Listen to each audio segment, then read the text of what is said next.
At some point or the other in our lives, we've all crossed roads with and dealt with people who are really difficult to be around. They're critical, negative, pessimistic, and most often self-absorbed. But what happens when these conversations with this person aren't something that is occasional? What if this person is somebody who's actively a part of our lives? How do we then deal with this person? Well, now that you're here, we're going to find out. Before I tell you 5 ways of dealing with toxic people, let's look at some common traits that are observed in people exhibiting toxic behaviors. People exhibiting toxic behaviors usually love to create drama. They also have a negative impact on the emotional well-being of people around them. Such people are usually narcissistic and seem to derive some sort of satisfaction from pushing other people's buttons. It's like your emotional reaction charges their agenda. Most often, these people end up seeing themselves as the victim. They love to play the blame game, and blaming situations and people comes naturally to them. They don't take responsibility of their lives or their actions. They suck up your time, they suck up your energy, and no matter how much advice you give to them, they're stuck in this repetition compulsion out of which they're unable to get out. People exhibiting toxic behavior also seek to control. This could be either through subtle manipulative ways or through emotional abuse. Now that we have discussed the characteristics of a person who exhibits toxic behavior, let's move on to see the ways in which we can deal with such a person. Identifying such a person may be easy, but assessing their behavior is the challenging part. Is this person exhibiting toxic behavior because they're temporarily going through a rough patch in life, or is this an inherent trait of their personality?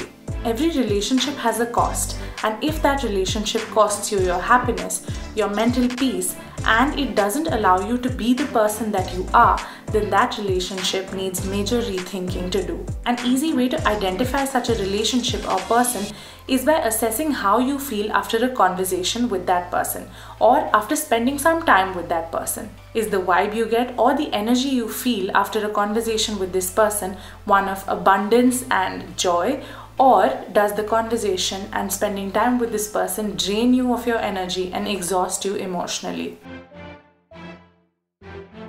The second way to deal with such people is by distancing yourself from them or limiting the amount of time you spend with them. Reduce the amount of attention you're giving to them, because attention is the #1 thing toxic people seek. Such people are not problem solvers. They like to focus on the problem in their life instead of finding a solution for it. They wallow in their problems, they complain a lot, and they drag everybody into a downward emotional spiral with them. And here's the thing, right? You're like this sponge that absorbs the negative energy of this toxic person that you're dealing with. And so when you're constantly in a negative environment, it not only affects you negatively, but 10 other people who you will be later interacting with who could have benefited from your presence or who could have been uplifted by your presence and your positivity. Thus, the number of hours you're spending with this person needs to be reduced for your own mental peace. Let's now move on to the third way of dealing with such people. So important. Get to know your support system. These are the people who are genuinely happy for you, who are your cheerleaders, who root for you and have your best interests in their heart.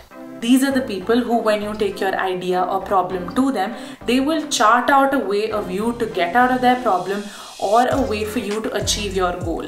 Unlike a toxic person whose first reaction might be, I don't think that's a good idea.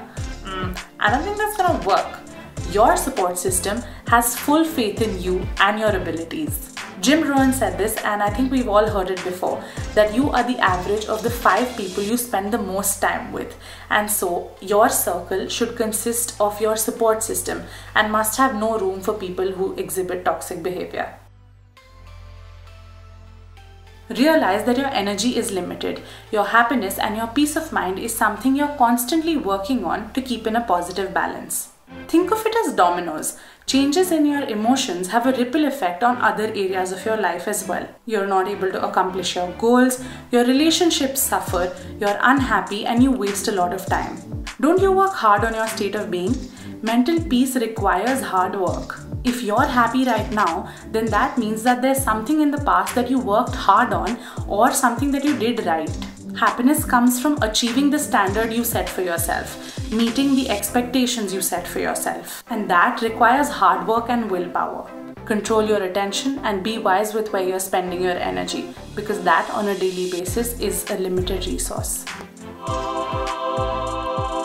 Now sometimes this person's toxic behavior gets so out of hand that you decide to cut him or her out of your life. In such a situation, there's a lot of anger, there's a lot of resentment, and you want to treat them the way they treated you. You want to make them feel the way you felt when they were unfair to you. This then creates a vicious cycle. You must realize that holding on to anger and resentment against this person, even if he or she deserves it, is not going to bring you any good. If you have feelings of resentment towards this person, then what I'm about to tell you next is going to be difficult for you. You may even be unwilling and reluctant to do it in the first place. But it's not impossible and it feels great. Okay, it doesn't feel great initially, but you'll get there. So here's what you have to do. Send them love and light and courage and success. Pray for their well-being and pray for their happiness. Sounds very counterintuitive, but once you start doing it, you start to feel better because you let go of that anger and that resentment. The one recurring theme that you may have noticed across all these points that we discussed is that none of these ways of dealing with toxic people involve changing the other person. All these points involve bringing about changes in yourself, because as we discussed earlier, this is a person for whom exhibiting toxic behavior is an inherent trait, and this is not something that they are temporarily going through. I hope these 5 ways help you identify and deal with toxic people in your life. Hi guys, I hope you had fun watching today's video and I hope you learned a little something out of it.